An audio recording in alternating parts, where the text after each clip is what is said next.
Hi Cancer, it's Kendrick from Providence Tarot, and I'm here to give you your December proofread, your mid-December proofread, because I didn't give you a first one.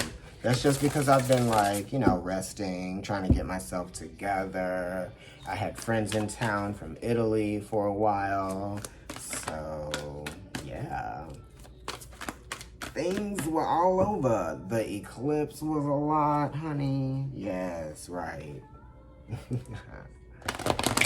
Brought some things to completion, right? Made you have to look at some stuff that you've already looked at probably before. That was the blockage for you. It was in your 12th house if you're a Cancer rising for sure. I have a moon in Cancer.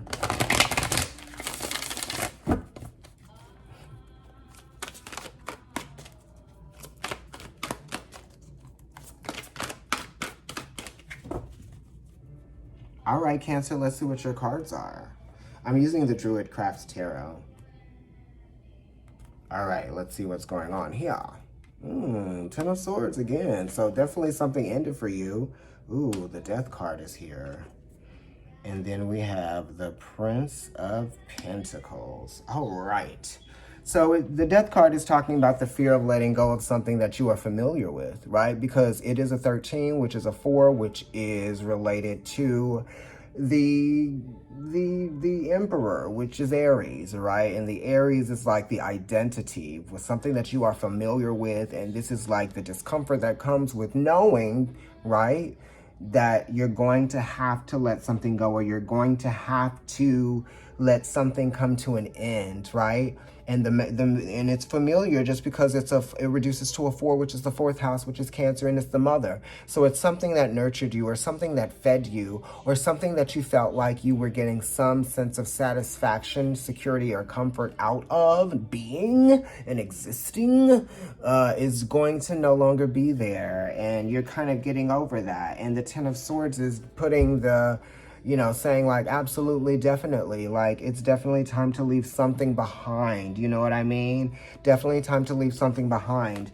A change of perspective. It could be a job. It could be a career. You're dealing with the fact and you're accepting something, and what this Ten of Swords is saying to you is that, like, there definitely is something on the horizon as soon as you release whatever this is that you're not letting go. It could be the idea of something. It could be something that is, physical. It could be, just the energy or the spirit of a person, that type of thing, for sure. It really is that powerful. And then the Ten of Swords is just saying, like, you've been through an odyssey of an experience. You're exhausted. You're mentally exhausted with something. And I don't think that you felt it in you to put the time into going over the same thing once again, in whatever kind of way this is. You could be dealing with Capricorn energy. It could be parents. It could be father. It could be sibling energy with the Ten of Swords being here. Or just something that you identified with that you no longer identify with now. And it's not like it's not temporarily over like it may have been before in the past, because this is Sun in Gemini, and that talks about temporary connections, right? Flashes of things. This is a 10. So it's saying, like, yes, it's over. Let something else happen. Let something else begin anew. And this is kind of like you've gotten ample opportunities to notice this and to see this, right? And it might have even happened quickly, whatever this is. Healing from these wounds of the past, right? Allowing yourself to come out of this shell, or come out of this place of feeling stuck in your emotions about something, Slowly we're moving towards something better in the future. Slowly we're improving here with the prince, the Knight of Pentacles. This is Virgo energy. So this is talking about, let's bring ourselves back to being health oriented. We have a responsibility to take care of what matters, what's important. This is a person that could also be coming into your life, right? That could be helping you benefit from them being just there, right? They're coming in slowly, or this is just somebody that offers you a sense of stability, a sense of responsible consultation, that type of thing. They're not going to, they're going to be real with you. So I feel like somebody is going to be real with you about something. This could be a Virgo in your life, right, Cancer? Yeah, something that you desired, probably. Something that you planned for, or something that you had once hoped for is not what you're going to be doing moving in the future, right? Or it's like kind of like a new identity, really. Some of you could be dealing with an actual death, that type of thing, or just a figurative one, right? Because it's the imagination of something, right? Because we have the Prince of Pentacles here, but we have it like after the Ten of Swords. So it's like the Death card next to the Ten of Swords is like you have to put the idea of something to rest. So the tangible reality, or something that you're moving towards in the future, is actually going to come into focus for you. So it's something coming into focus slowly, and these princes are moving. They're coming through. So this is slow change. Let's see what let's clarify these cards. Let's do it. We have time, I think, right? And I like clarify this energy. You can throw some cards out, or I'm just gonna lay the 3 stacks, right? 5 of Swords, 5 of Pentacles, leaving something behind, change an identity, something that you were familiar with, probably, situation, that type of thing. Okay, let's see. All right, mix them up nice and good. New idea.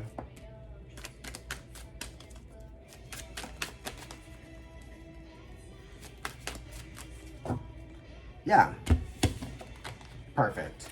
Page of Swords, Ace of Swords, right? New identity or new perspective.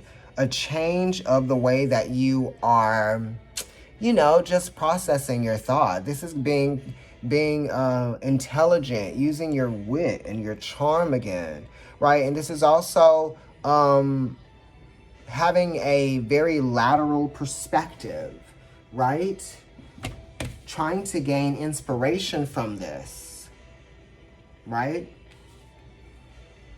It's a breath of fresh air. It's kind of like what you probably needed anyway, here, with the Page of Swords.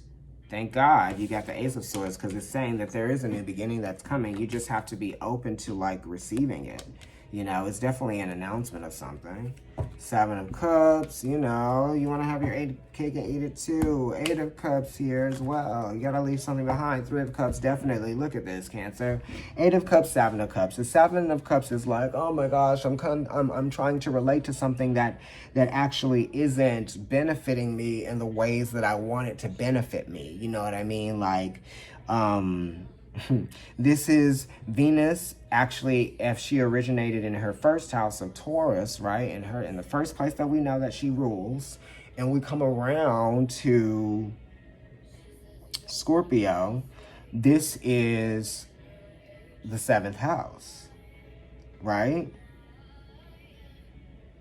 But it's Venus being 8 houses from the first house. You know what I mean? So it's kind of challenging the relationship. There's some things that are toxic within whatever this relationship is. And also it's like, if you constantly try to cope by